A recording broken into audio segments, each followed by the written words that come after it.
Hello! আবারও একটা নতুন রেসিপি নিয়ে হাজির হয়ে গেছি তোমাদের সামনে।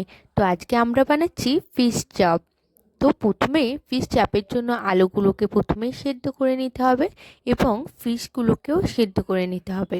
তারপরে ফিশের কাঁটাগুলোকে ছাড়িয়ে নিয়ে আলুর সঙ্গে ওটাকে পেঁয়াজ কুচি, ধনিয়া পাতা কুচি এবং লঙ্কা গুঁড়ো, বিভিন্ন মশলাপাতি দিয়ে ভালো করে ওটাকে মেখে নিতে হবে। অপরদিকে আমরা ডিমটাকে ফেটিয়ে নিলাম। ডিমটাকে ফেটিয়ে নেওয়ার পরে আমরা ওই যে ফিশ চপের জন্য যেটা শেপ দিয়েছিলাম সেটাকে একবার ডিম ফেটিয়ে নেওয়াতে কোটিং করে তারপর আবার ব্রেড ক্রাম্পে কোটিং করলাম। এরকমভাবে 3-4 বার কোটিং করলাম, করার পরে এটাকে তেলের মধ্যে ছেড়ে দিলাম। আর এই যে রেডি হয়ে গেল আমাদের ফিশ চপ। আর এদিকে দাদা একটা চাটনি বানিয়েছিল ধনিয়া পাতা দিয়ে এবং বিভিন্ন সস দিয়ে, এবং সেটা খেতে জাস্ট ওয়াও।